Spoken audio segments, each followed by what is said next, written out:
planes, as I said, fly them down to Antarctica. And one group, I'm on it. Neil deGrasse Tyson's on it. The failed actor. You have college professors on there, and you follow the shoreline of Antarctica. Okay, that would prove it right there, but it'll never be done. I'm happy to do it. Right? It's simple. It would end the debate. This would be easy to prove, but they hide this from us too. All we'd have to prove is go to Antarctica. Let me and you go to Antarctica, spend a week there in the summer, and let's see if the sun does a 360-degree circle all the way around us. If so, it's a ball. The Earth is a globe, right? It's a sphere, right? Well, maybe not. What if instead the Earth looking like this, it actually looks like this? There is a debate, a fierce debate, but that debate is just about to come to an end.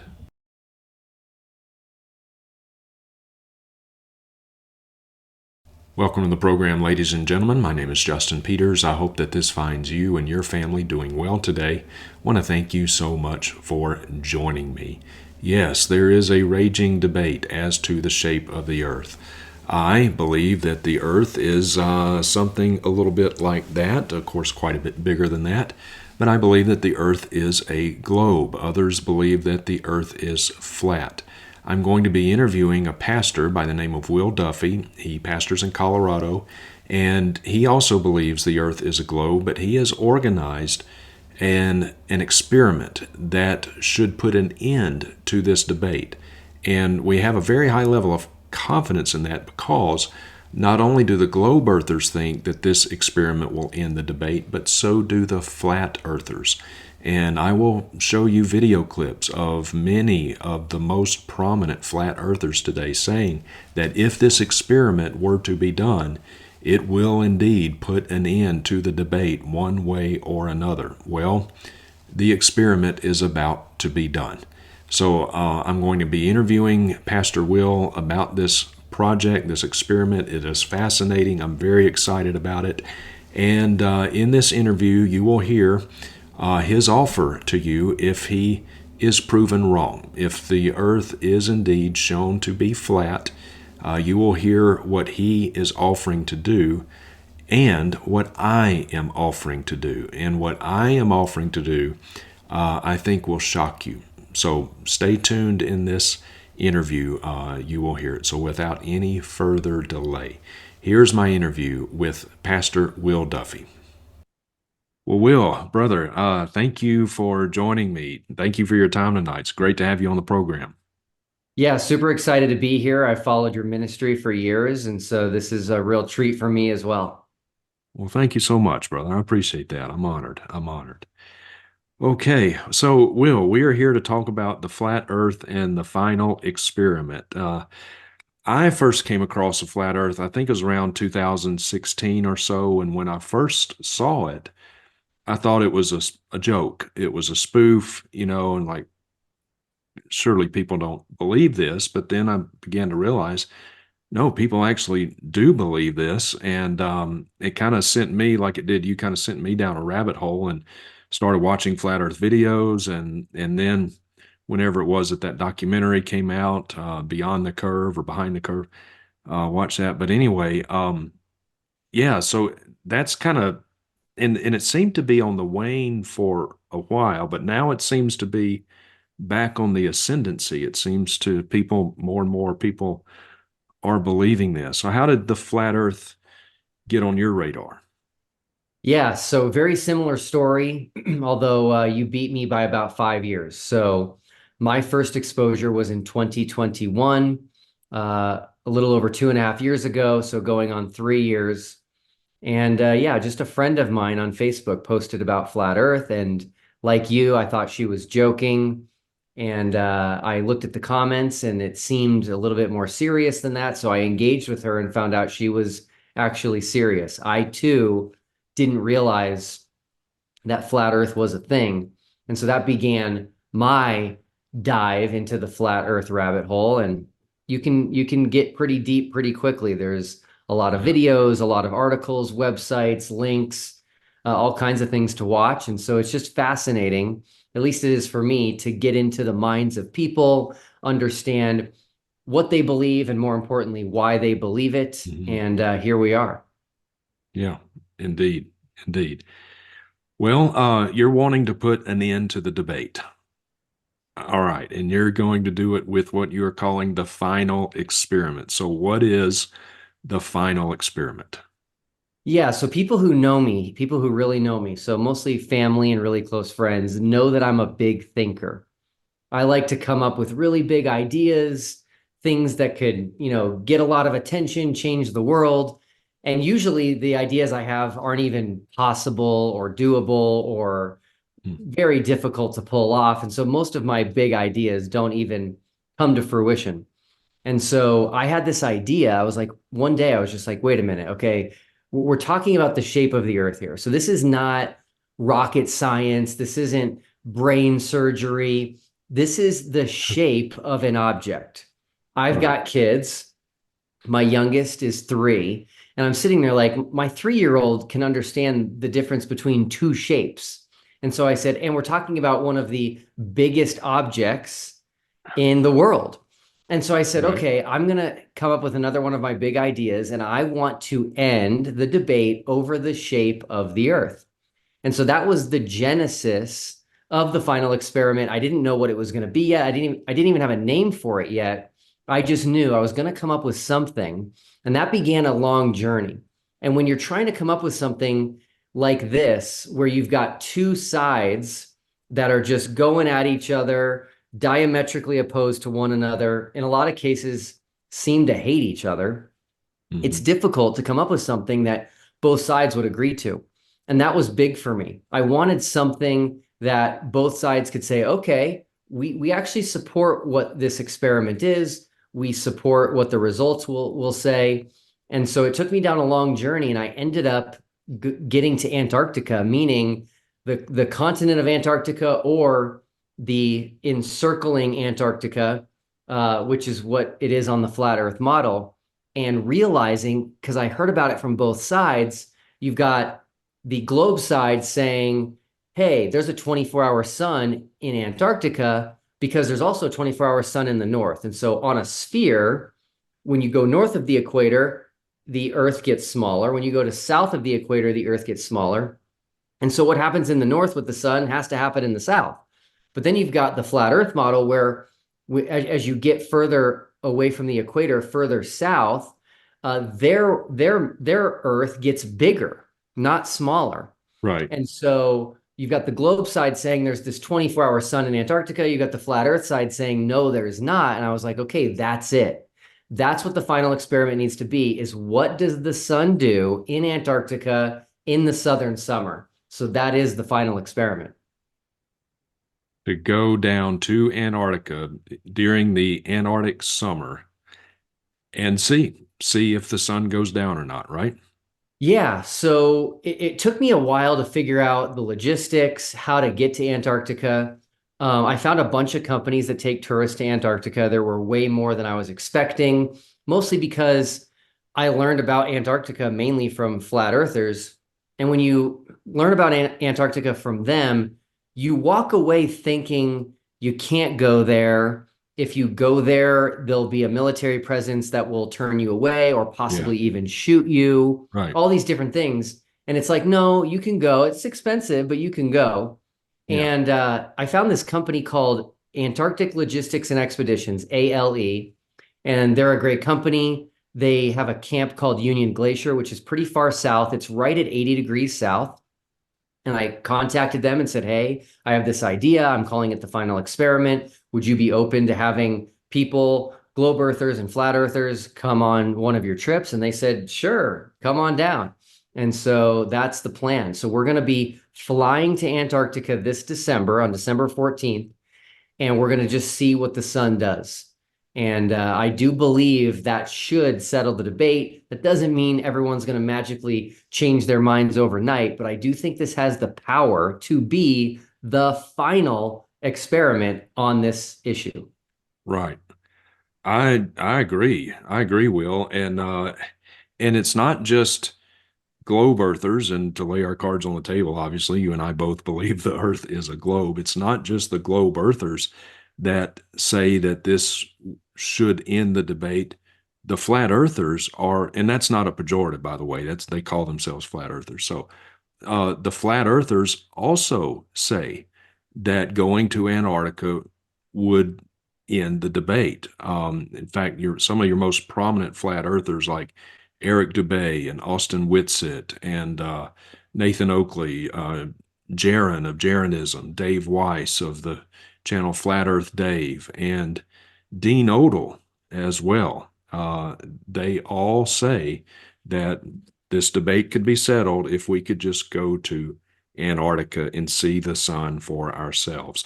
In fact, let's play this clip, and we'll hear it right out of the flat earthers' own mouths.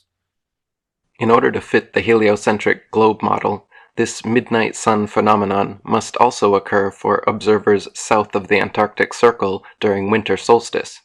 Depending how far south the observer is, the sun should be seen for several days or weeks, never fully setting, just like it does in the north. In reality, however, there is never 24-hour sunlight anywhere in Antarctica at any time of year. Now, let's say we are trying to prove the globe or trying to prove it's flat.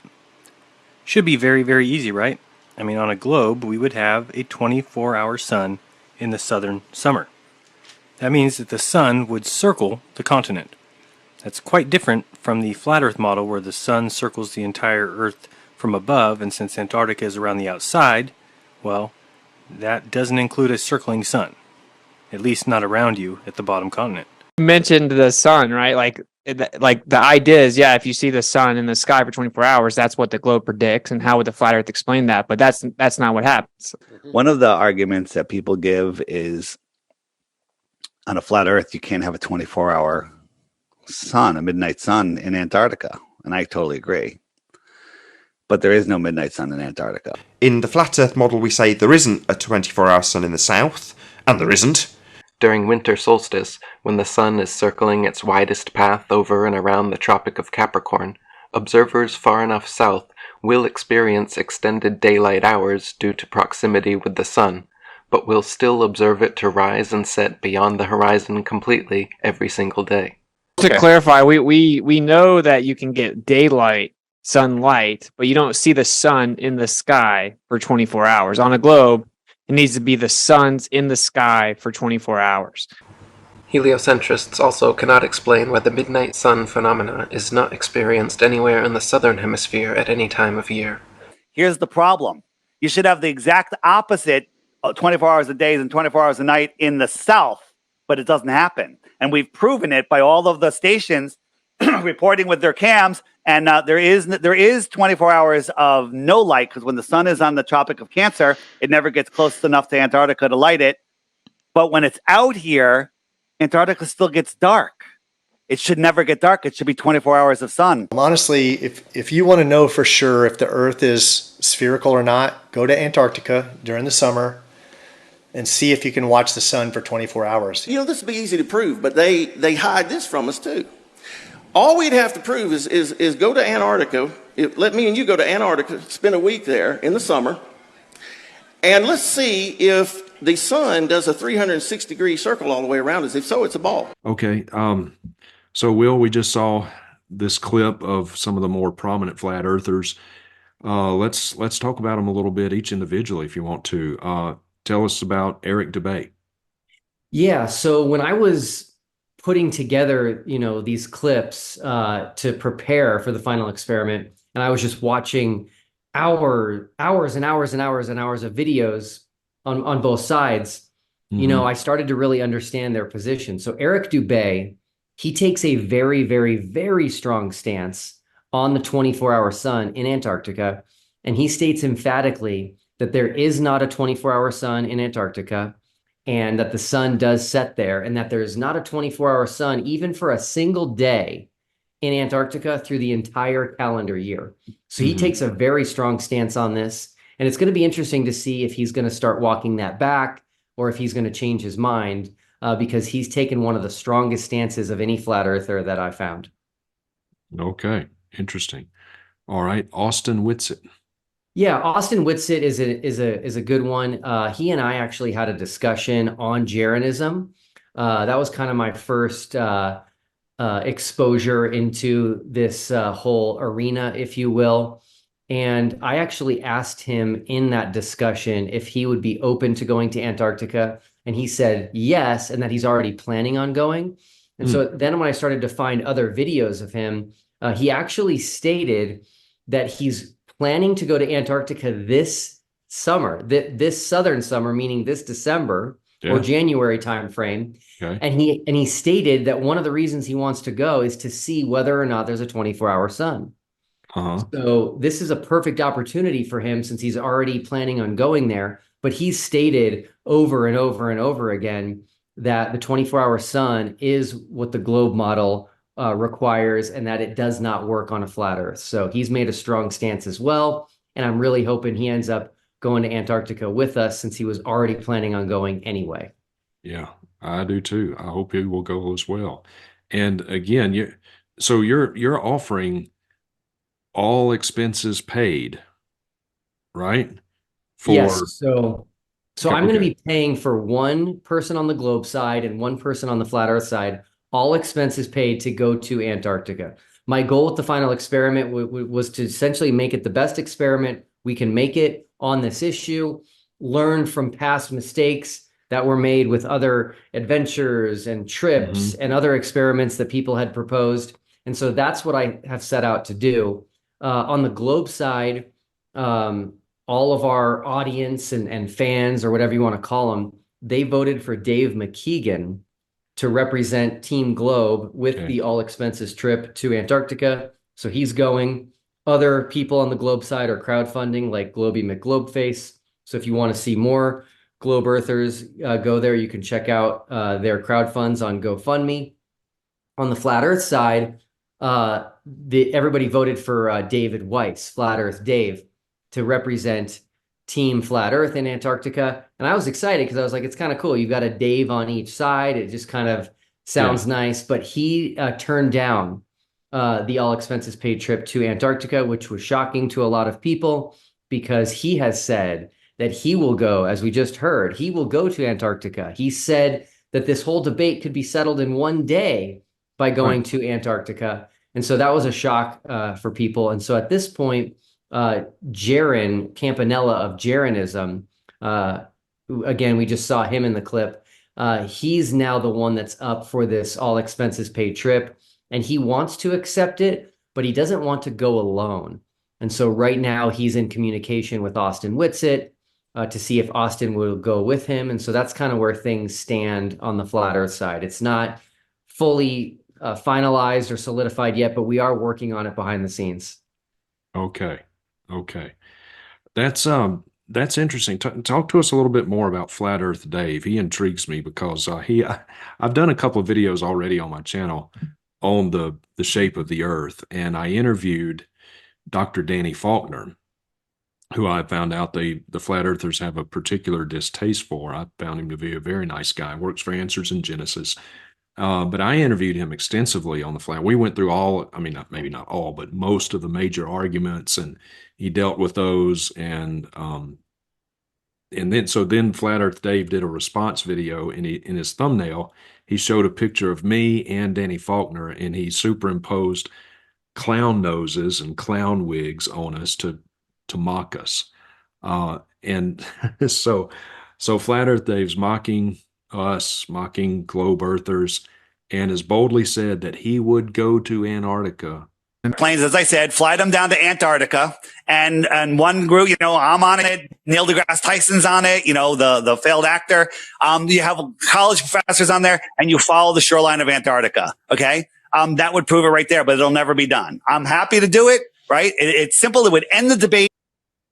But now he's turning. Let me make sure I understand. He's turning down a free, all expenses paid trip to the very place that he himself said would end the debate. That's right. Yeah. His reasoning for not accepting the trip was that I hang out with demons, which I thought was a pretty bizarre reason. I've never met a demon. But yeah, so Flat Earth Dave is an interesting guy. He's definitely one of the, biggest Flat Earth, apostles out there. It's what he does full time. Yep. And he's honestly a likable guy. If you're just kind of interviewing him and just asking questions, once he doesn't like you, he starts to treat you poorly, as you just mentioned. Danny Faulkner is a big player in this debate. He's Hmm. actually one of the original 24 globe earthers that we invited to participate in the final experiment. So I considered him definitely in the top 24. I believe he's written a book on the Yes. topic. Yes. He's an astronomer. So yeah, so Yep. he's a big player. He's a great guy. Interesting story. I actually met Danny about 20 years ago. Oh, Uh, he wow. was he was passing through Colorado and he was speaking, and I attended his speaking event. And at the time, I was young. I was just just newly married, and I wanted to go into the world of astronomy and maybe even become an astronomer. And he Mm. encouraged me that it wasn't too late, even though I was in my early 20s, and I didn't end up doing it, but it was really cool to have him encourage me to do that. Somebody that I looked up to and respected. Huh. How about that? Yeah. Well, he seems to be a great guy. I really enjoyed interviewing him, and so yeah, that's good. That's good. All right. So Flat Earth Day, talk to us a little bit about Jaron. Yeah, so Jaron Campanella is definitely one of the top flat earthers in the world right now. Hmm. I don't really know how to rank them, but he's easily, top two, I would say. Yeah, definitely. And he's done this for going on a decade. So he's, I would kind of look at him as, OG to some extent. And he's, he's OG. I'm passionate sorry. about it. Say that again. OG. Yeah, I forget what it stands for. I think it's like original gangsta, something like that. It's a Oh, term you use when somebody's like one of the originals. oh, gotcha. Okay. All right. So I'm not yeah, real hip. I'm not real up on all my. Okay. All right. Go I'm ahead. not either. I just try to keep up. My kids try to help me stay up to date on that Yeah. kind of stuff. Yeah. But he's got a great channel called Jaronism. He hosts debates, he moderates them. Hmm. He seems to me to be one of the most honest flat earthers. Like I get the feeling Yep. from him that Yep. he I agree. doesn't want to be wrong. He doesn't want to be perpetuating a lie. He does his research. I've been in conversations with him and bring things up, and he has responses that shows he's looked into the issues more than I have. Hmm. So I do like Yeah. Jaron. Jaron Campanella has a little bit of a bad reputation on the Globe side because of his involvement in the movie you mentioned, the documentary Behind the Curve. Behind the curve. Yep. And Jaron has a little bit of a different take. He believes that there was, edits made in that documentary to make him say things when he wasn't really saying them.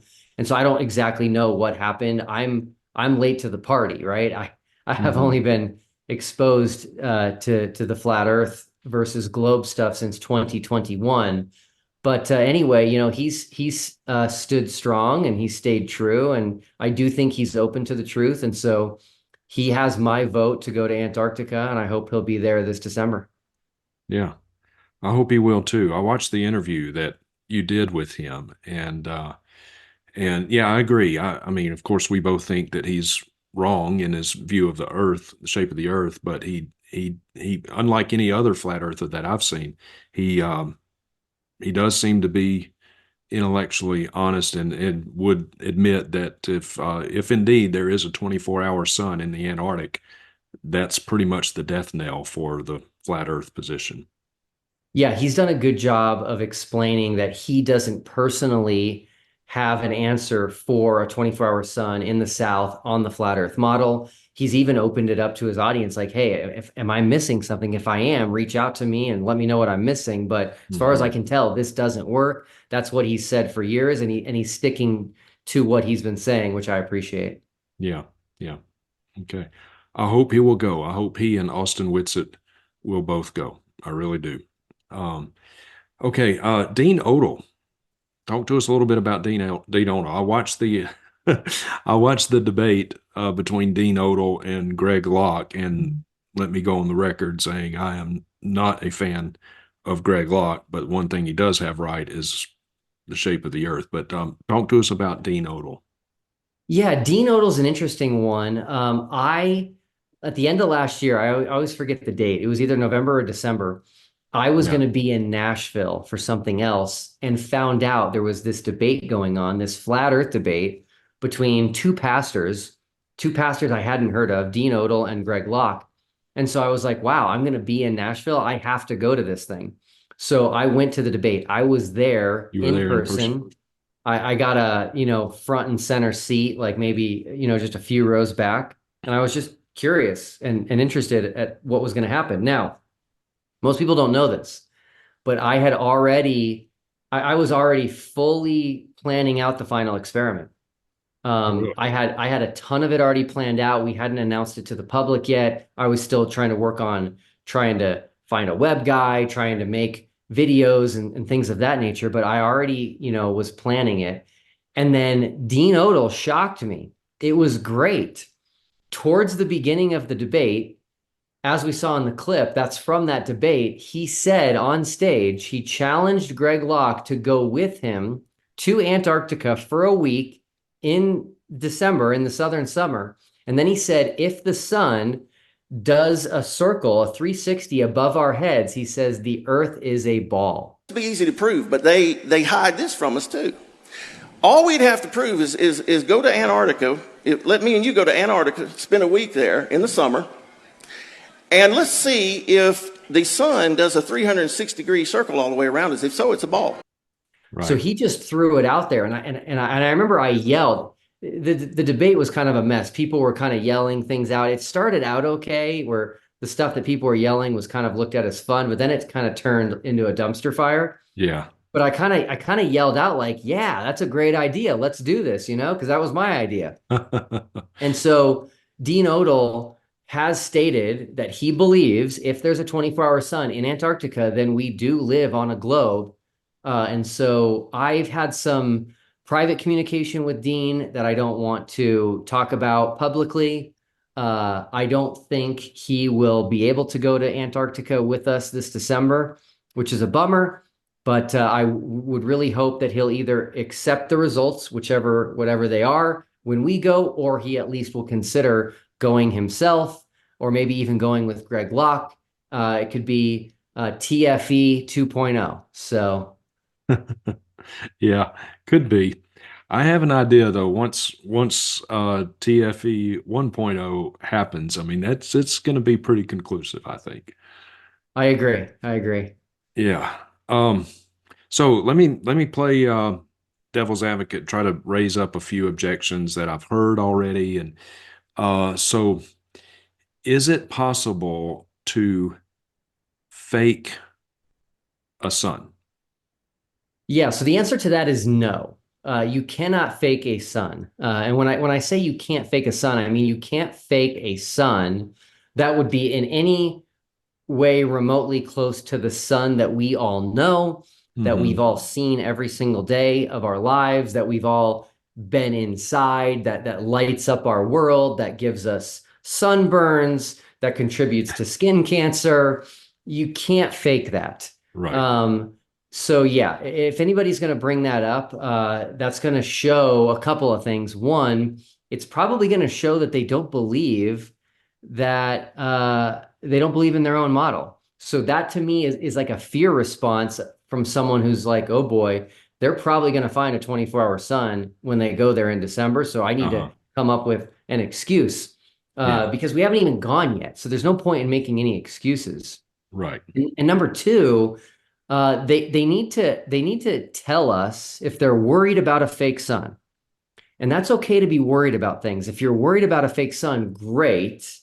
Tell us what we can do while we're there to expose if it's a fake sun, or to confirm that it's the real authentic sun. And they don't want to do that. You see, if they had a true concern, they would say, okay, do this and do that, and I'll be happy. But it sounds like, and it feels like they're more just kind of looking for a way out.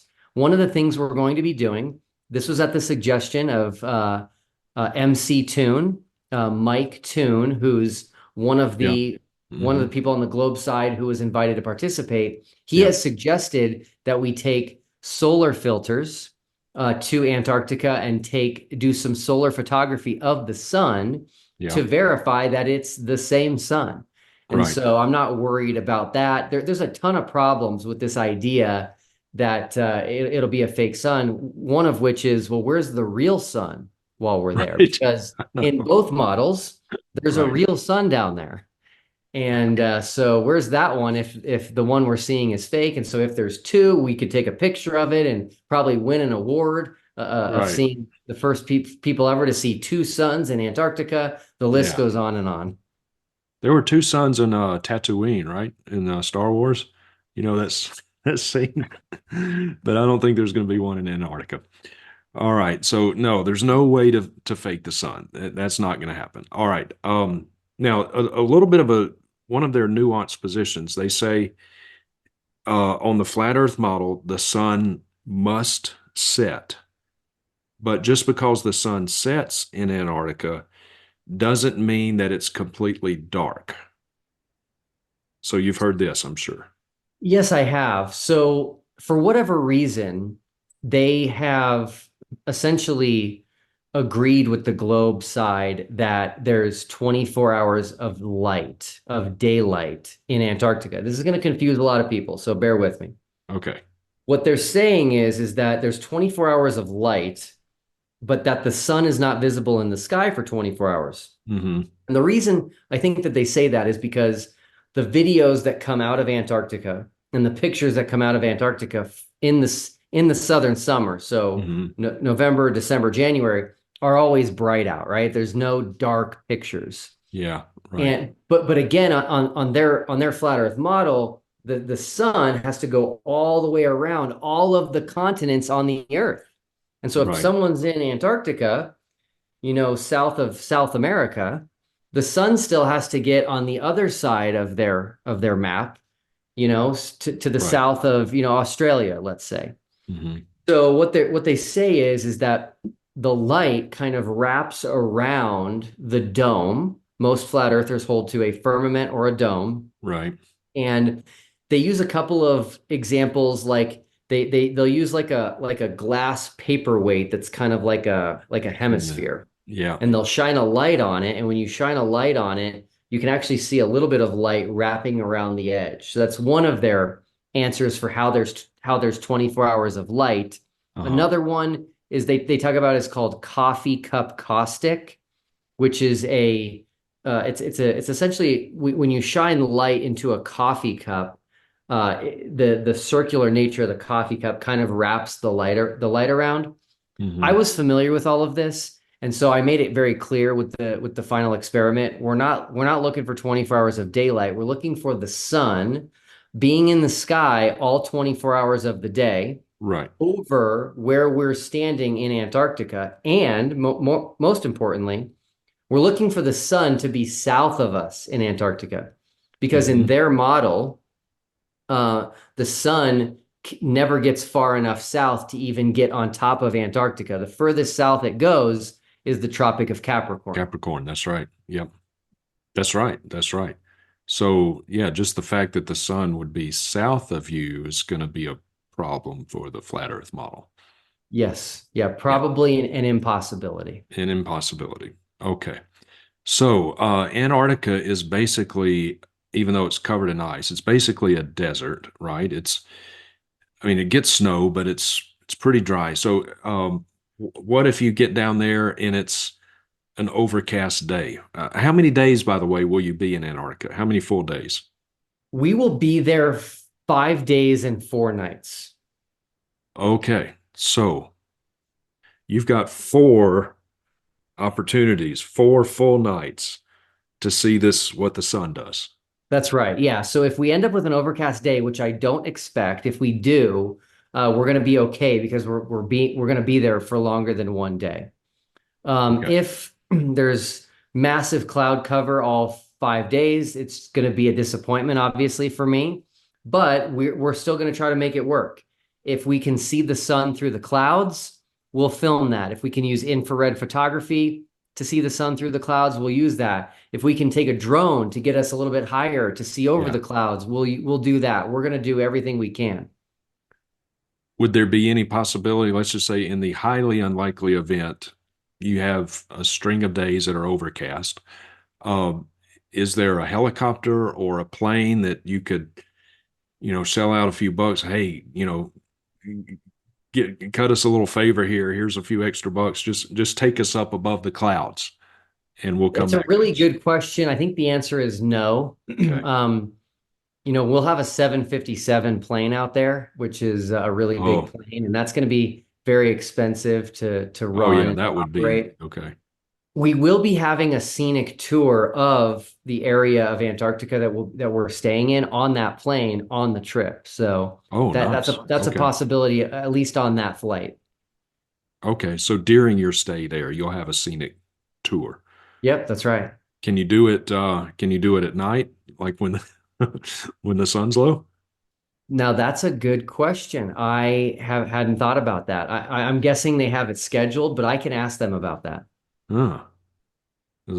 Surely you would get above the clouds. So on a Yeah, the problem is there's going to be 70. other people there, just the regular people that visit Yeah, Antarctica every year, and so yeah, they'll probably want to do it during the day when they're sleeping, or sorry, when yeah, they're not sleeping, and as opposed to at what we're calling night. I'll just say midnight from a time standpoint when they'll probably want to be sleeping, but you never know. We'll see. yeah. Okay. All right. Well, highly, highly unlikely you'll have 4 straight days of overcast. So, yeah. All right. So in the event that you and I both find highly unlikely, but in the event that you go down to Antarctica and you have flat earthers, globe earthers there, and the sun does indeed set. If that happens, are you going to be willing to change your position? Not only will I change my position, I'm going to change my position right then and there. I Okay. will go on camera and state there's no sun in the sky right now. Okay. We can take this camera 360 degrees around. There's no sun. That is what would be required on the globe model. I am wrong about us living on a globe. I now believe we live on a flat Earth, and it's time to rethink my position. Absolutely. Okay. All right. That sounds definitive. And so you will do that. And I will also, what I will do as soon as I get word that you're down there and the sun does set, then I will make a video and I will offer a public apology for believing that the earth is a globe.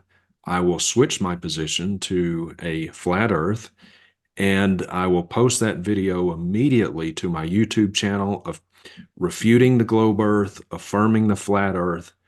Not only will I do that, I will also take down every other video on my YouTube channel. I will take it down, and the only video that will be on my YouTube channel will be that video offering a public apology and a reversal of my position. There will be one video on my YouTube channel, and that will be it.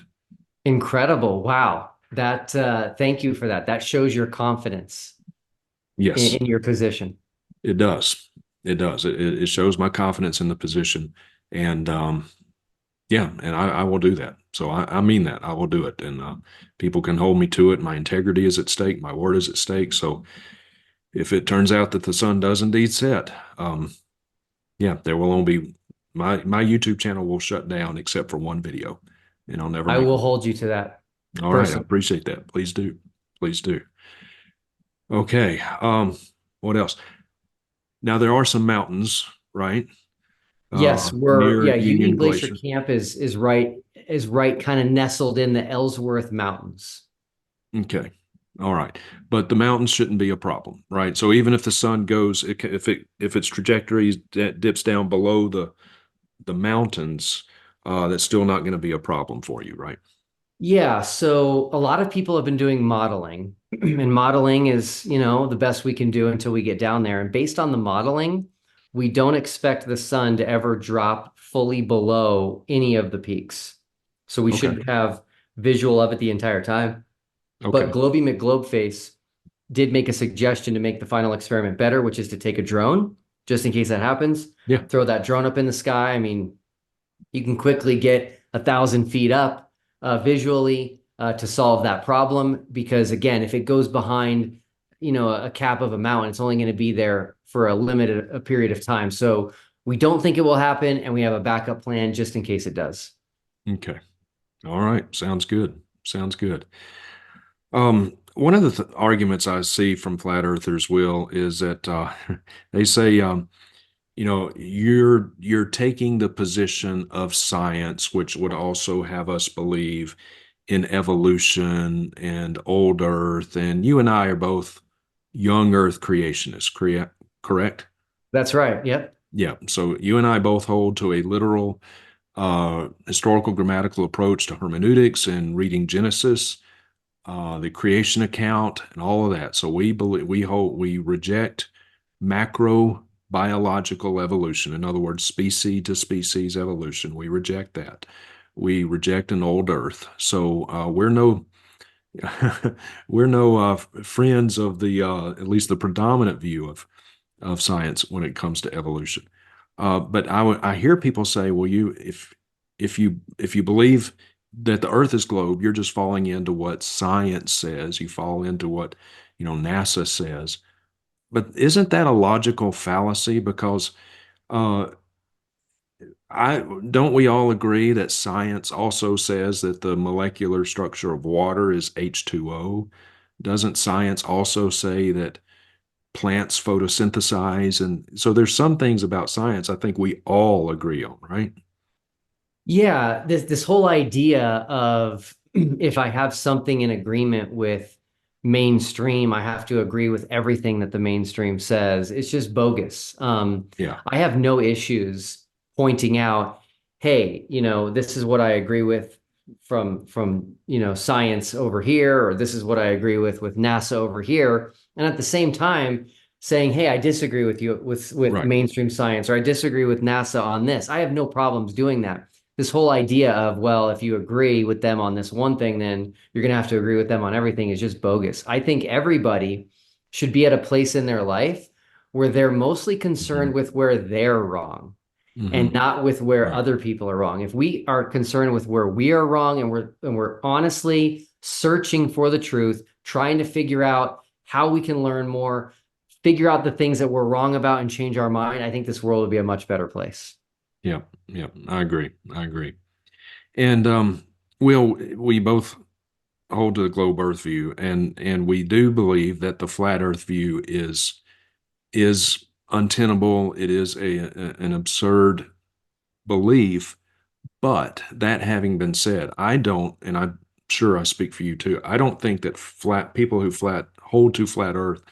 I don't think they're dumb people. I don't think they're stupid people. So I want us to go on the record, right? We're in agreement, right? We're not calling these people dumb or stupid. No, not at all. There's a lot of people that do treat flat earthers poorly. I am not one of Hmm. them. You Yeah. won't find me ever in the past or in the future treating them like that, because that's not what I think they are. That's not who I think they are. I don't think that they're lower IQ or Right. less than human or anything like that. Right. And so the treatment of them in that way is sad. But yeah, Yeah. that's not I my agree. position at all. I agree. They have a belief. They have reasons for their belief. They've seen evidence which has convinced them of what they believe. And so all I'm saying is, okay, let's go look at a new piece of evidence, which is what the sun does in Antarctica. And then let's make some decisions based on that. Because Mhm. again, a 24-hour sun in Antarctica cannot happen on a flat Earth.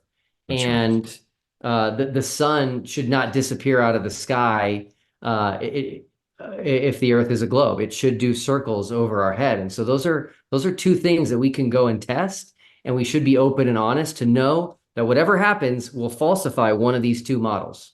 Hmm. That's right. That's all right. So, what do you think it is? What do you think it is, Will, that makes people want to believe in the flat Earth? Let me ask this in two parts. You're a pastor, and I know most flat earthers, I think most flat earthers would say that at least one of the major reasons that they believe that the earth is flat is because they believe the Bible teaches that the earth is flat. You're a pastor. We both just talked about how we affirm a literal, historical, grammatical approach to hermeneutics, and we have a high view of scripture and all that. So does the Bible teach that the earth is flat? Yeah, I've talked about this and I've thought about it a lot. I do not believe the Bible teaches really anything in regards to the shape of the earth. Mm-hmm. And, a lot of people give me a hard time for this, mainly flat earthers, but I'm not willing to hold an interpretation of scripture that defies the reality that I see outside. So just to use a crazy example, if the Bible says the sky is green and I look out and the sky is blue and I check with my neighbor and they say, yeah, the sky is blue. There's nothing wrong with my eyes. And then I check through history in the past and people that are in different places in the world and everybody says the sky is blue.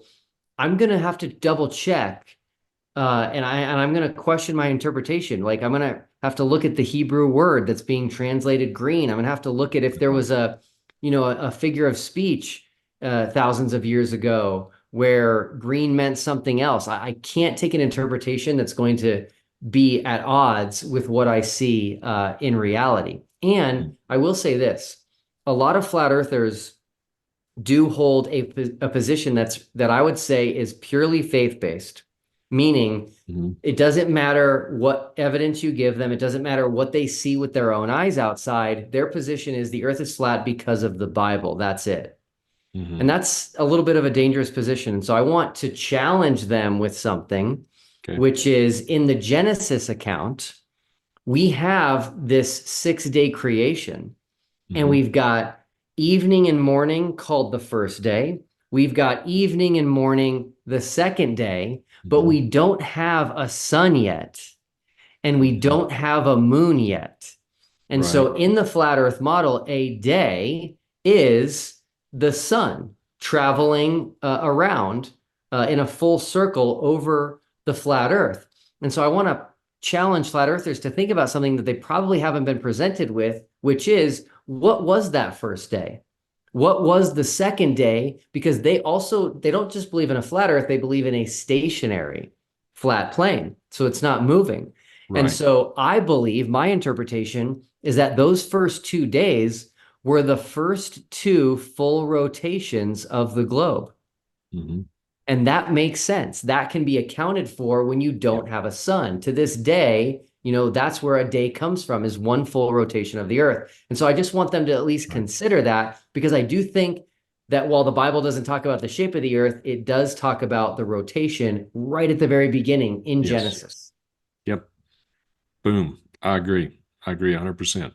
Yep. You can have a rotation of the earth, the globe earth, without a sun. That's right. Yep. Absolutely. I agree. Plus, the plants were created before the sun as well. And this gets into the age of the earth. But anyway, the plants could live 24 hours without a sun, but not millions or billions of years without a sun.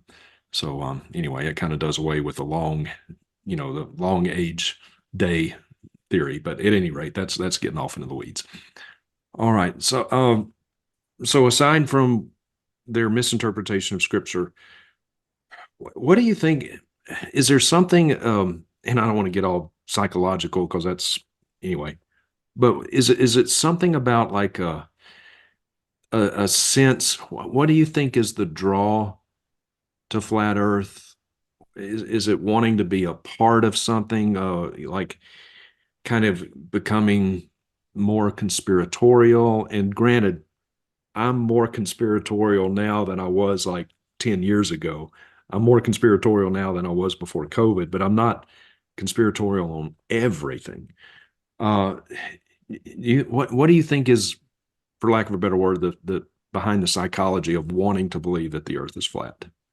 I don't know if I've ever mentioned this publicly, but this is going to shock a lot of people.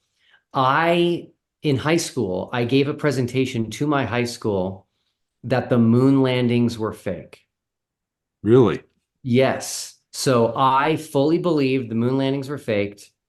I looked at the evidence, the waving flag, and all this stuff, and I held that position. And so for me, and I think this is probably true for a lot of people, when you have either like what I would call secret knowledge, that Hmm. feels good because you're like, I have something that other people don't have. Yeah. Hmm. Or when you believe there's a cover up, anybody with a heart is going to want Yeah. to expose the cover up. They're going to want to expose the lie. They're going to want to expose the deception. So I think those are kind of the main two things that lead people into flat earth.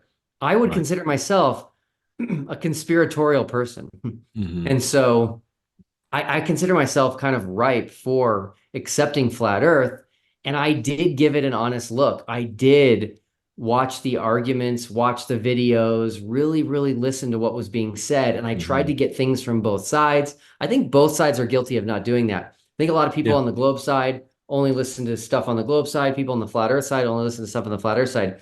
We have to know what people who disagree with us, we have to understand what they believe. We just have to. If we want to ever be successful in convincing them that they're wrong on something, you've got to understand their position. Because if they don't feel understood, they're not even going to consider what you're saying because they don't even believe you understand what they believe.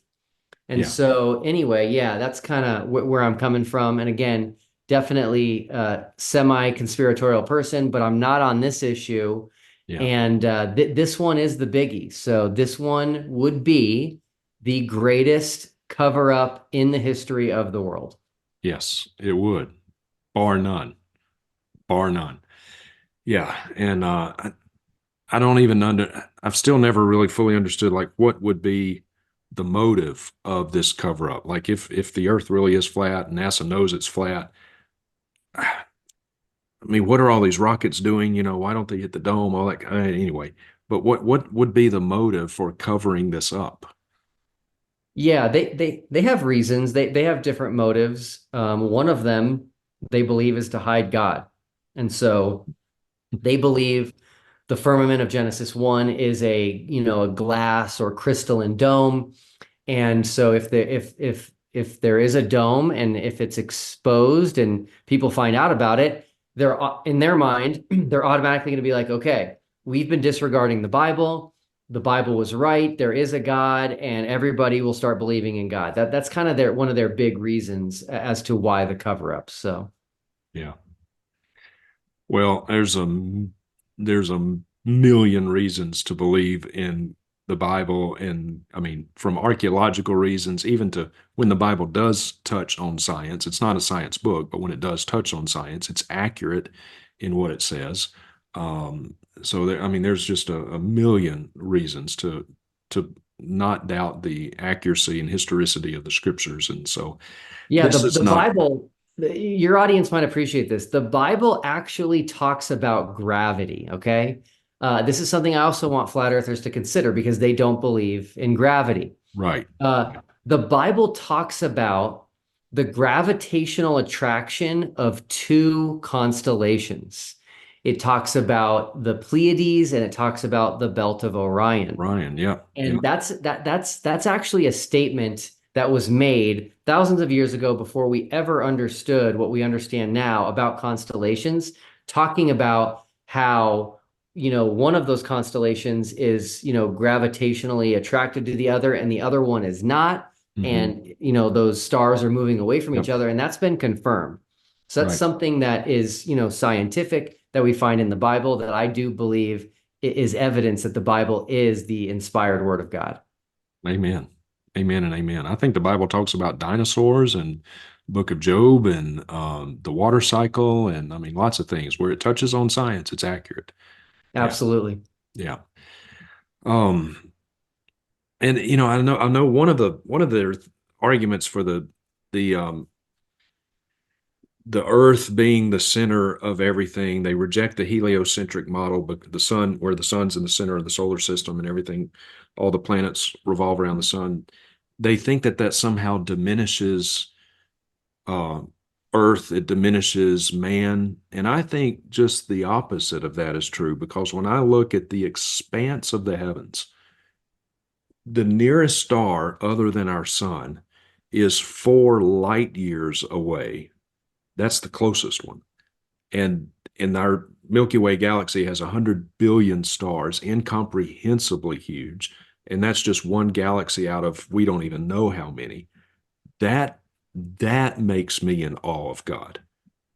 That makes me like, wow, what a magnificent, powerful creator we worship that can speak that, not only speak it into existence, but sustains all of it by the word of his power.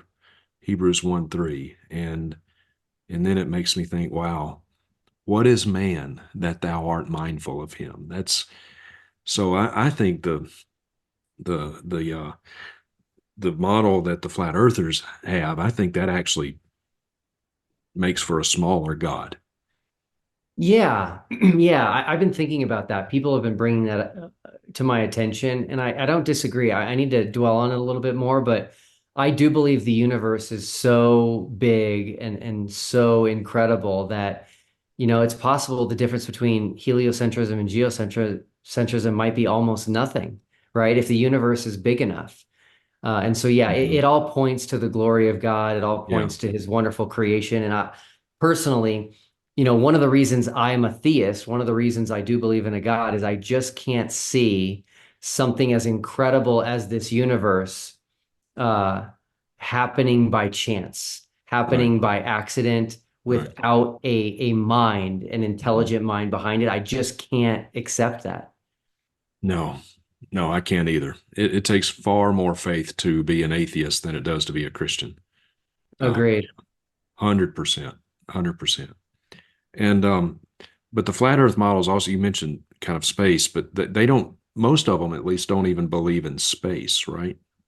Right. Yeah. So space is out, gravity's out. There's a lot that goes with being flat Earth.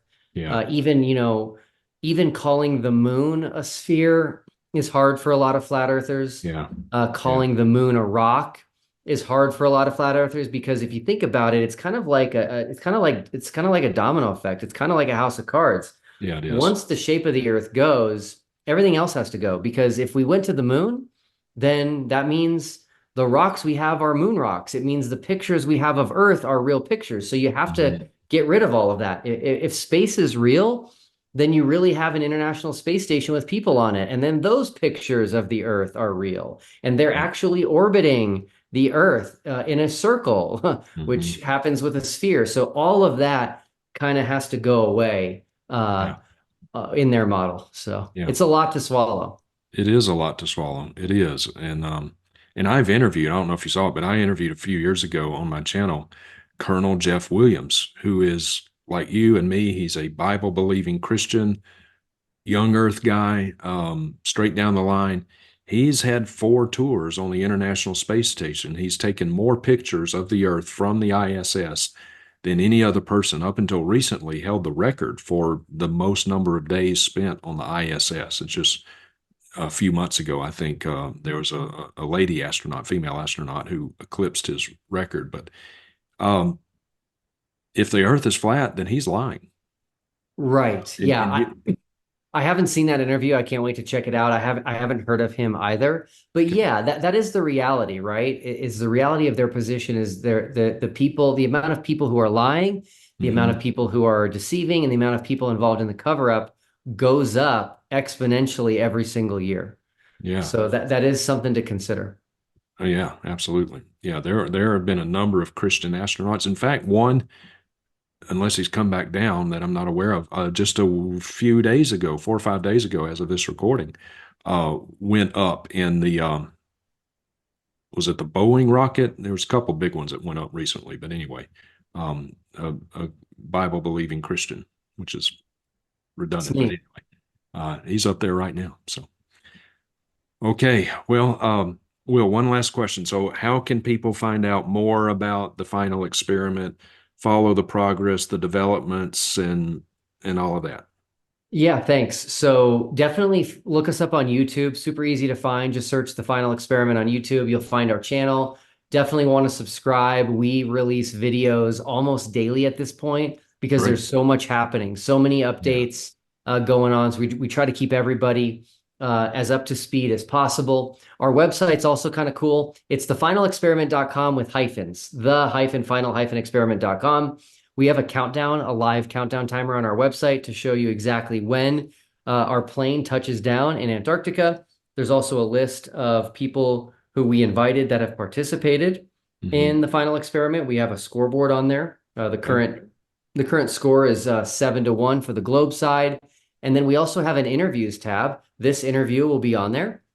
We're keeping track of how many people from each side interview me, and we're trying to promote all the channels who are interviewing me and also helping us promote the final experiment. And then there's also an FAQs page as well. We're getting a lot of questions and they were being frequently asked of us, so we created the FAQ page. And then there's also a contact us. If you want to join us in Antarctica, you can come.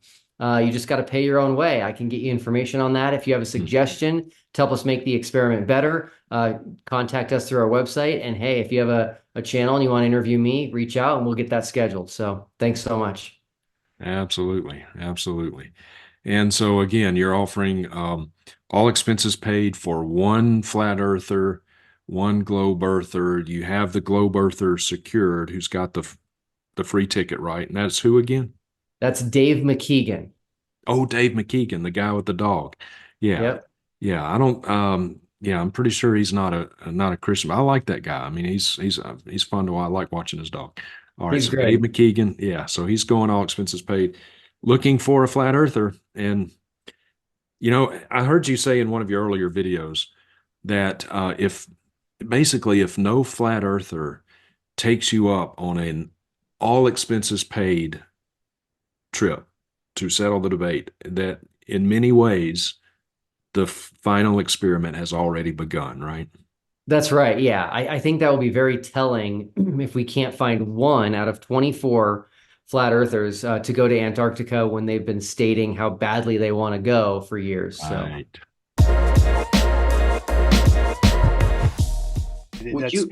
Would you guys ever even like consider going to Antarctica? I would. I'm trying to go next year. If we were to get you on a trip to Antarctica and get you to go see Antarctica and figure out like a way to crowdsource that, would that change your mind? I would go. I'm claiming to go to the South Pole, but we're trying to set up an Antarctic trip right now with many truthers. I don't really care about people that are like opposed to the truth of this realm. It's irrelevant to me, but Totally. yeah, we want to go maybe next winter in the north, which would be the summer in the south, and try to see what's going on with the sun. And Planes, as I said, fly them down to Antarctica, and one group, you know, I'm on it. Neil deGrasse Tyson's on it. You know, the failed actor. You have college professors on there, and you follow the shoreline of Antarctica. Okay, that would prove it right there, but it'll never be done. I'm happy to do it. Right? It's simple. It would end the debate. Yeah, and I tell you what, if they don't take you up on that, dear friends, any fair-minded person, if no flat earther takes Will Duffy up on this offer, none of them, then that's going to speak volumes. The experiment has indeed already begun.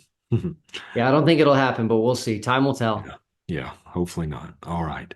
Will, thank you so much, brother. Thank you for your efforts in this. And as we close, just to say again, I kind of put a cap on this. One of the things that makes me concerned and interested in this issue is because we believe that given that many of the flat earthers do claim to be Christian, that this is bringing a lot of unnecessary ridicule upon the gospel in the name of Christ, right? Yeah, if flat Earth is false, absolutely. This is definitely giving the world another reason to reject the gospel, to reject scripture, to reject Christianity. And so that's important. And on the flip side, if flat earth is true, then this is something that needs to be shown and stated. It's something that, you know, would give people possibly a new look at the Bible. And so that's what I want for the final experiment, is to just put this issue to bed one way or the other, stop the fighting, stop the heated debates, and then let's move forward with the truth.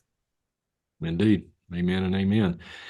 So if the sun does set, dear friends, Will Duffy will change his position before he even gets on the plane to come back from Antarctica, and he will make that known, and I will offer a very full public apology video on my YouTube channel. I will post it, and I will honestly delete every other video I have on my channel and never put up another one. That video, that apology video, will remain on my channel in perpetuity. So that's Incredible. That's all right. Thank you so much. You're welcome. You're welcome, Will. Planes, as I said, fly them down to Antarctica, and one group, I'm on it. Neil deGrasse Tyson's on it. The failed actor. You have college professors on there, and you follow the shoreline of Antarctica. Okay, that would prove it right there, but it'll never be done. I'm happy to do it. Right? It's simple. It would end the debate. The final experiment has indeed begun. Thank you very much for watching, dear ones. Until our next time together, may the grace of our Lord Jesus Christ, the love of God, and the fellowship of His Holy Spirit be with you all.